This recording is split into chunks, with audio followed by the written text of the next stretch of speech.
Stop being dramatic, pack your bags and figure it out.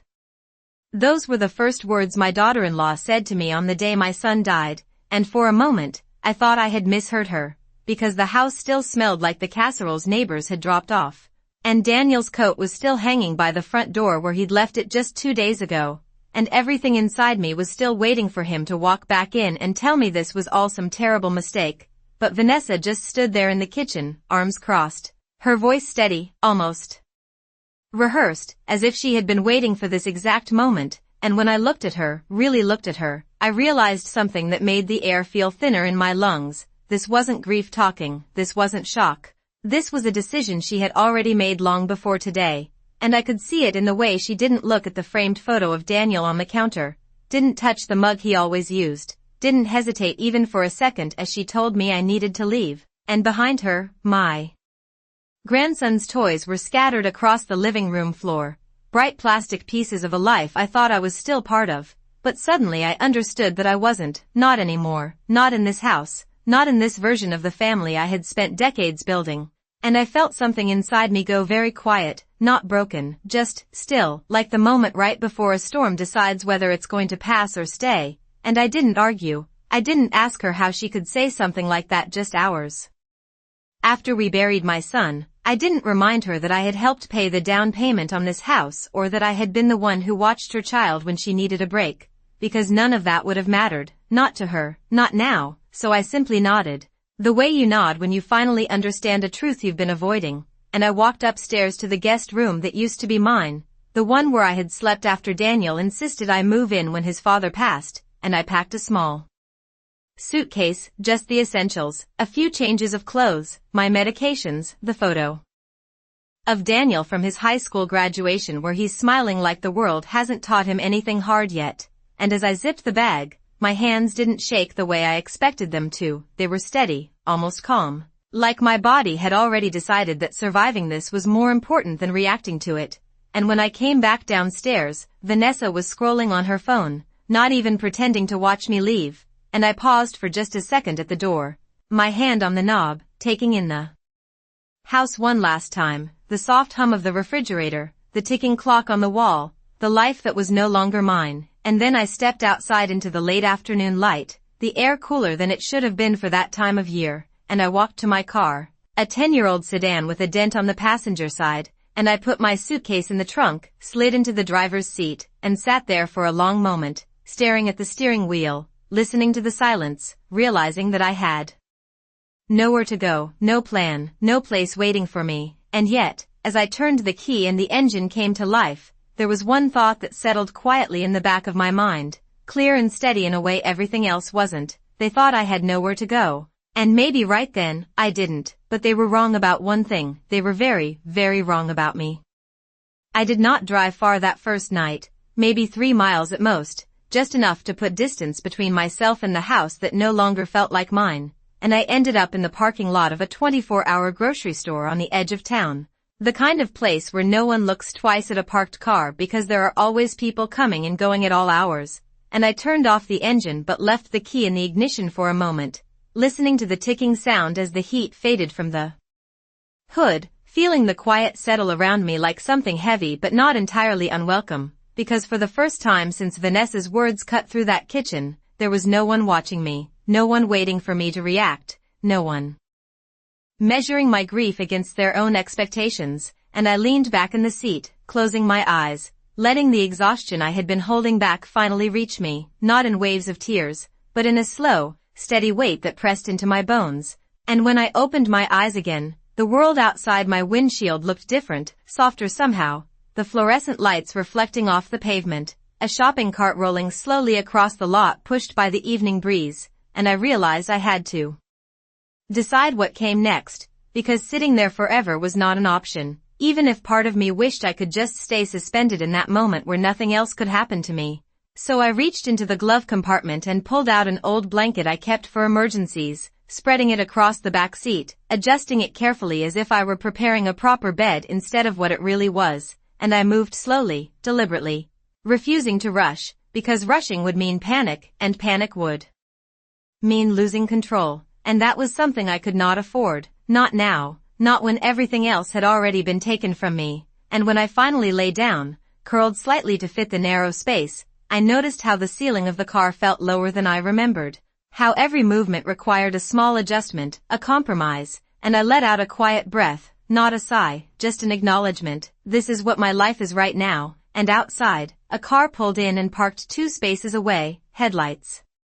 cutting across my window for a second before fading, and I turned my face toward the door, watching the shadow of someone walking past, their footsteps quick, purposeful, heading somewhere warm, somewhere inside, and I did not envy them the way I thought I would, because envy would have meant I was still comparing my life to theirs, and something inside me had already begun to shift away from that, toward something else, something quieter and more focused, and I reached for my purse, checking what I had, a few dollars in cash, my identification, a credit card I had always kept for emergencies, and I made a small mental list, gas, food, places I could go during the day without drawing attention, libraries, coffee shops, anywhere I could sit without being asked questions, and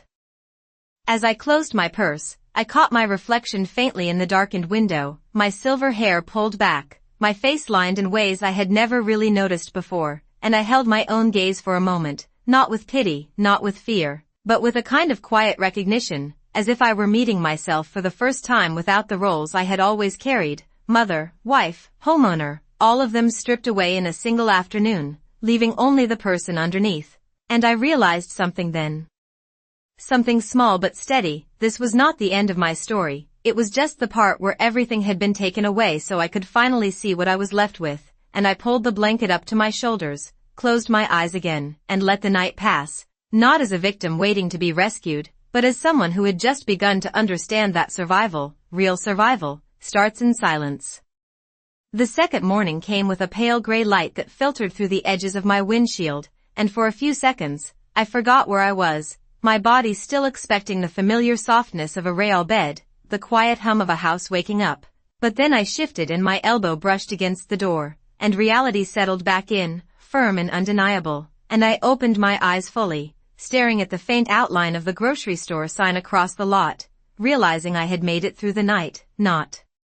comfortably, not easily, but I had made it, and that alone felt like something worth noting, something solid to hold on to in a world that had suddenly become uncertain, and I pushed myself up slowly, my back stiff, my neck protesting the angle I had slept in, and I took a moment to stretch as much as the small space allowed, careful, controlled movements, the kind you make when you know every inch matters, and I reached for the bottle of water I had left in the cup holder, taking a few measured sips, not because I was rationing out of fear, but because I was learning to be intentional with everything now, every movement, every decision, every dollar, and as I sat there, watching a few early shoppers walk into the store, bundled in light jackets against the morning chill, I realized that the world had not stopped, not even for a moment, not for my loss, not for my displacement, it had simply kept going, steady and indifferent, and instead of feeling crushed by that, I found a strange kind of clarity in it. Because if the world could continue without me, then I could choose how I would continue within it, and I reached for my purse again, taking out a small notepad I had used for grocery lists in the past, flipping it open to a blank page, and I began to write.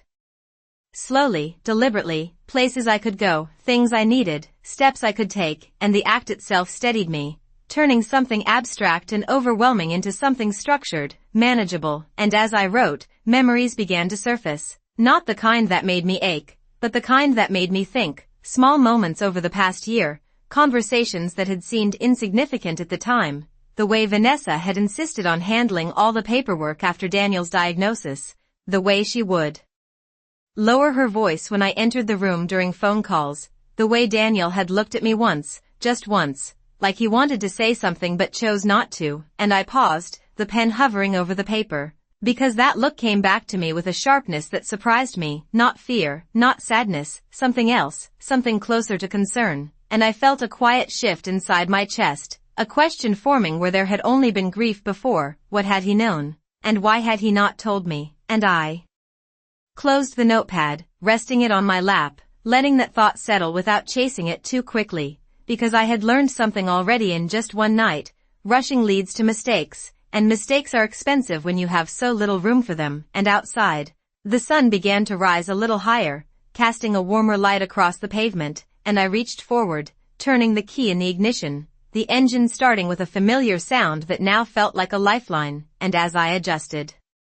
the rearview mirror, I caught my reflection again, a little clearer this time, the lines in my face still there, the tiredness still present, but beneath it, something else had begun to take shape, something steadier, more aware, and I held that gaze for a second longer before putting the car into drive, because whatever came next, I was not going to drift into it blindly, I was going to see it, understand it, and when the time came, I was going to be ready for it. By mid-morning, I found myself parked outside a public library, the kind with tall windows and a row of American flags fluttering gently out front, and I sat there for a moment before going in, adjusting my coat, smoothing my hair with my hands, small gestures that felt almost ceremonial, as if I were stepping into a version of normal life that I was not entirely sure I still belonged to, but I opened the car door anyway and walked inside, the warm air greeting me along with the quiet hum of pages turning and keyboards clicking, and for a few seconds, I just stood there, letting the calm settle around me, because it had been less than 24 hours since everything changed, and yet this place felt untouched by any of it, steady and predictable in a way that grounded me, and I made my way to a table near the window, sitting down slowly, placing my purse beside me, and I pulled out my notepad again, flipping to the page I had started earlier, but instead of adding new items, I found myself staring at the words I had already written, and that question returned, sharper now, more insistent, what had Daniel known, and I closed my eyes briefly, letting my mind move back, not to the grief, but to the details, the quiet moments that had not made sense at the time. The afternoon I walked into the living room and found Vanessa going through a stack of papers at the dining table, her expression shifting the second she noticed me, too quick, too controlled, the way she smiled and said it was just insurance documents, nothing I needed to worry about, and how I had nodded, trusting her because she was family, because that is what I had always done. And then there was the evening Daniel had asked me, almost casually, if I still had my identification and important documents in a safe place, his tone light but his eyes not quite matching it, and I had laughed, telling him of course I did, asking why he was suddenly concerned about something like that, and he had just shrugged, saying he was thinking about getting things organized, that it was probably a good idea for everyone, and I had not pressed him, because we do not question the people we love when we believe we understand them, and now, sitting there in that quiet library, those moments no longer felt random, they felt connected, like pieces of something I had not been meant to see yet, and I opened my eyes, looking down at my hands resting on the table, noticing how still they were, how steady, and I realized that the grief that had filled every corner of my mind the day before was beginning to share space with something else, something clearer, more focused, not anger, not yet, but awareness, and I reached into my purse, pulling out the photo of Daniel I had packed, placing it gently on the table in front of me, and I studied his face, the familiar lines, the kindness in his eyes, and I spoke to him quietly, not expecting an answer, just needing to say it out loud. What did you try to tell me? And the question hung there between me and that photograph, unanswered but not empty, because for the first time since I had been told to leave, I felt like I was not just reacting to what had happened, I was beginning to understand that there was more beneath it, something deliberate, something planned, and as I sat there in that quiet space, surrounded by people who had no idea who I was or what I had lost, I made a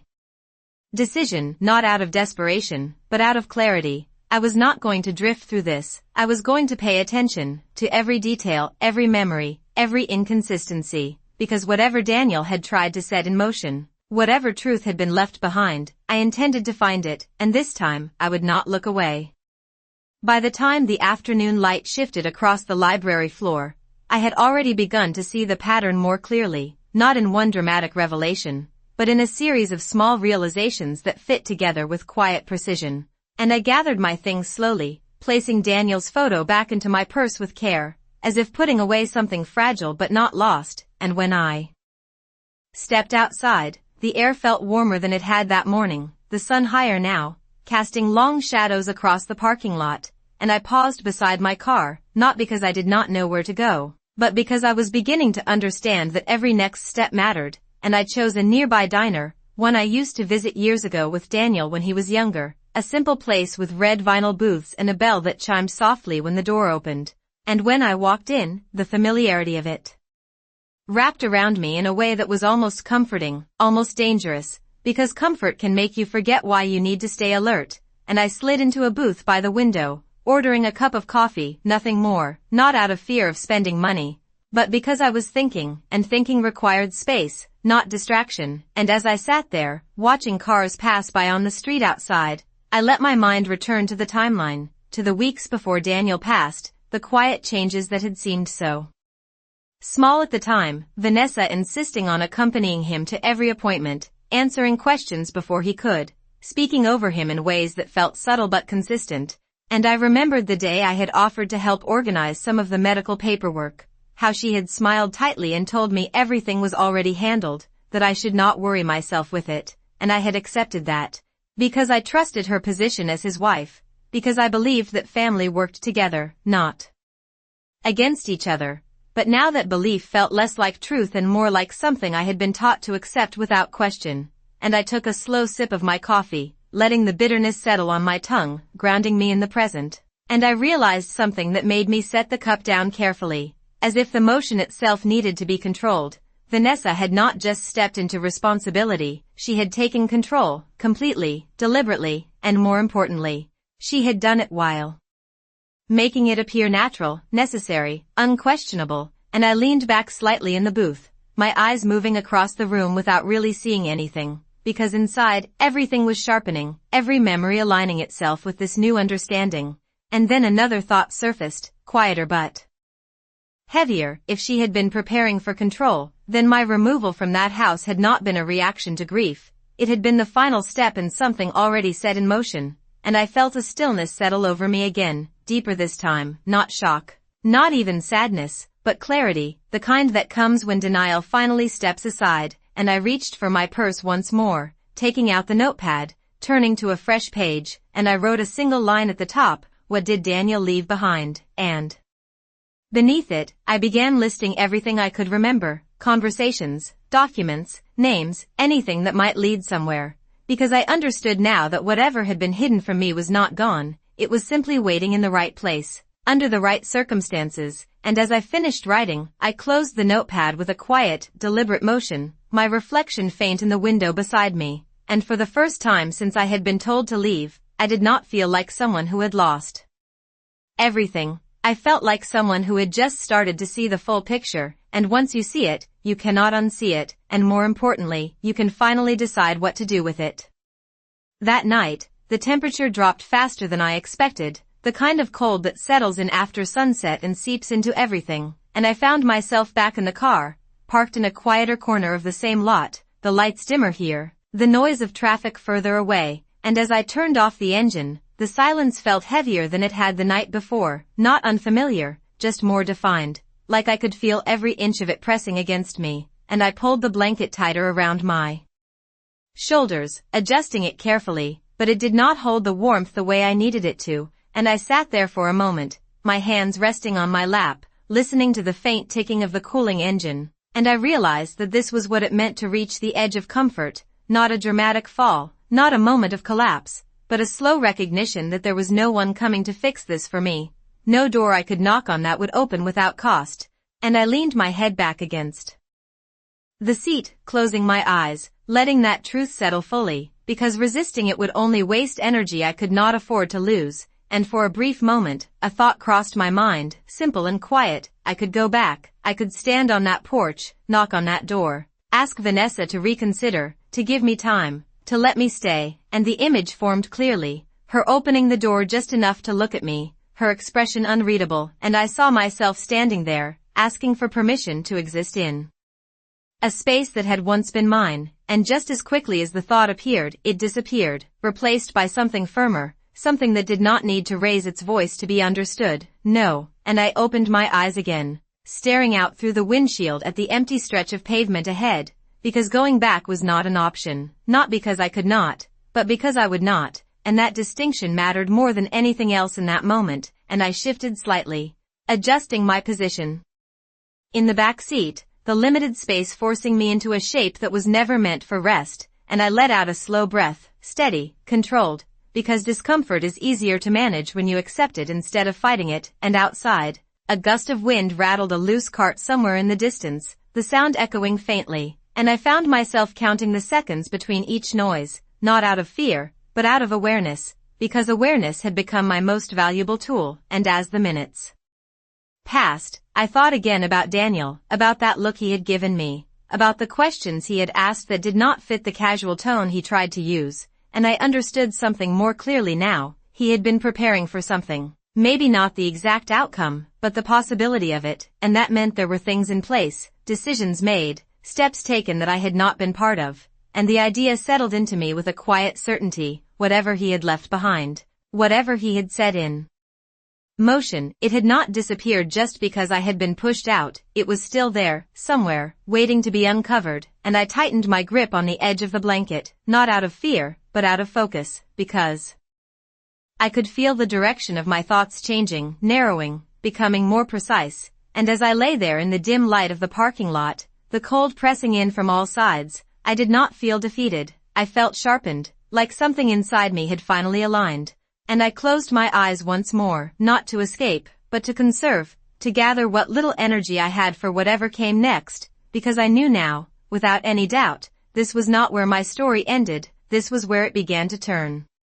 The third morning began differently, not because anything around me had changed, but because something inside me had, and as I sat in the driver's seat watching the early light stretch across the empty parking lot, I felt a quiet sense of direction forming, still fragile, but real, and I reached for my purse to check what little I had left, counting the bills slowly, deliberately, making each number mean something instead of just passing over it, and when I finished, I placed the money back with care, closing the clasp as if sealing a decision, because I understood now that every choice from this point forward had to be intentional, and as I turned the key and the engine came to life, the familiar vibration grounding me once again, I pulled out of the lot and drove without rushing, letting the streets unfold in front of me, not searching for escape, but for clarity, and I found myself parking near a small public park, the kind with worn walking paths and benches that had seen years of quiet conversations, and I stepped out of the car, the cool morning air brushing against my face, carrying the faint scent of grass and distant traffic, and I began to walk slowly, my hands tucked into my coat pockets, my steps steady, because movement helped me think, helped me organize the thoughts that had been gathering over the past 2 days, and as I walked, I returned again to the same question, not with confusion this time, but with purpose. What had Daniel put in place, and why had it been kept from me? And I replayed that last week before he passed, the way he had seemed more alert in certain moments, more deliberate, even when he was tired, the way he had insisted on handling one particular phone call alone, stepping outside while Vanessa stayed inside, her expression tight, her eyes following him through the window, and I remembered how, when he came back in, he had looked at me for just a second longer than usual, as if measuring whether to say something, and then he had simply nodded, like he had made a decision in that moment, and that memory settled into place with a clarity that made me stop walking, my breath catching slightly, not from emotion, but from realization. Because that had not been hesitation, it had been restraint, and restraint means there was something to protect, something that could not be spoken openly, and I stood there for a moment, looking out across the quiet park, the empty benches, the still trees, and I let that understanding settle fully, because it changed everything. It meant that what I had been sensing was not imagination, it was intention, and just as I turned back toward my car, reaching for the keys in my pocket, my phone rang, the sound sudden and sharp in the quiet morning, and for a split second, I froze, not out of fear, but because the timing felt too precise, too aligned with the thoughts I had just been forming, and I pulled the phone out slowly, looking at the screen, an unfamiliar number staring back at me, and I let it ring once more before answering, bringing it to my ear with a steady hand, and when I spoke, my voice was calm, controlled, as if I had been expecting this call even if I had not known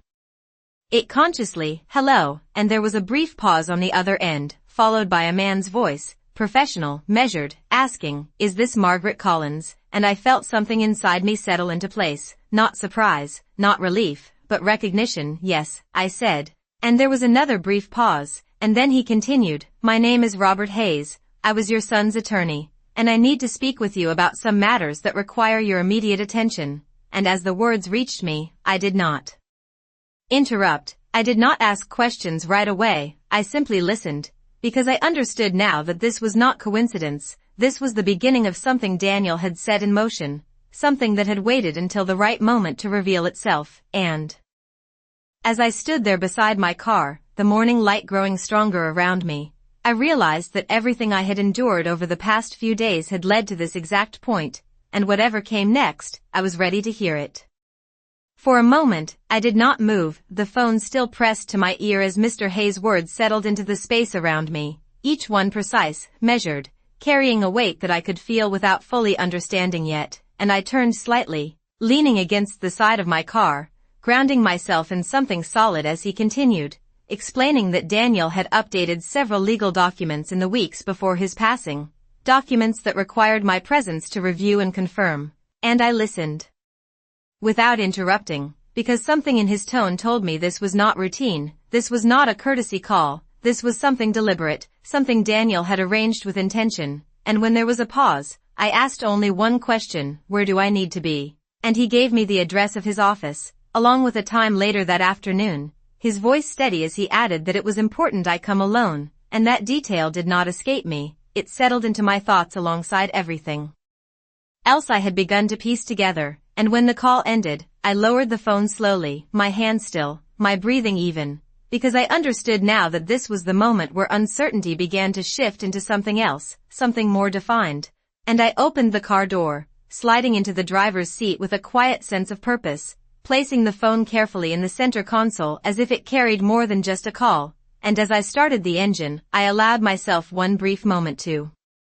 look at my reflection in the rearview mirror, not searching for reassurance, but acknowledging what had changed. The woman looking back at me was no longer reacting, she was preparing, and I drove across town at a steady pace, not rushing, because rushing would not change what was waiting for me, and when I arrived at the office building, it stood exactly as I would expect, clean lines, neutral colors, the kind of place where decisions are made quietly but carry lasting consequences, and I parked, stepping out of the car, smoothing my coat once more, the same small gesture, but this time it felt different, not like I was trying to hold on to normal, but like I was stepping into something new with control, and inside, the receptionist greeted me with a polite smile, asking my name, and when I told her, there was a brief flicker of recognition, subtle but noticeable, before she directed me to a private office down the hall, and as I walked, my footsteps were steady, each one deliberate, because I knew that whatever I was about to hear would confirm what I had already begun to understand, and when I entered the office, Mr. Hayes stood to greet me, his expression respectful, composed, the kind of expression that does not reveal everything at once, and he gestured for me to sit, waiting until I had settled before he took his own seat, placing a folder on the desk between us, thick, organized, prepared, and for a moment, neither of us spoke, the silence not uncomfortable, but intentional, as if he was allowing me the space to arrive fully in this moment, and then he opened the folder, his movements precise, and looked at me directly, his voice calm but carrying a clear sense of importance as he said, "Your son anticipated that certain complications might arise after his passing, and he took steps to ensure that his wishes would be carried out exactly as intended," and as those words reached me, I felt no shock, no sudden rush of emotion, only a quiet confirmation of everything I had begun to see, and I nodded slightly. Not urging him to continue, but ready for whatever came next, because this was no longer about what I had lost, this was about what had been left behind, and how it was meant to unfold. Mr. Hayes did not rush, and I appreciated that more than I expected, because everything about this moment required precision, not emotion, and he slid the first document toward me, turning it slightly so I could read it clearly, and I leaned forward just enough to take in the words, my eyes moving steadily across the page, not scanning, not skipping, because I had learned that details mattered now, and what I saw was not complicated, not hidden behind confusing language, it was direct, intentional, unmistakable. Daniel had established a legal trust, one that placed a significant portion of his assets under controlled management, and my name was listed not as a beneficiary in passing, but as the primary decision maker, and I did not react outwardly, I simply continued reading, allowing the structure of it to settle into my understanding, because this was not just about money, it was about control, about protection, about foresight, and when I finished the first page, I looked up briefly, meeting Mr. Hayes' gaze, and he nodded once, as if confirming that I was seeing exactly what I needed to see, and then he continued, explaining that Daniel had included specific conditions within the trust, conditions that limited access for others, including his wife, and as those words reached me, I felt the final piece fall into place, not with force, but with certainty, because this was what Daniel had been preparing. This was why he had been careful, why he had been quiet, why he had chosen not to say certain things out loud, and I returned my attention to the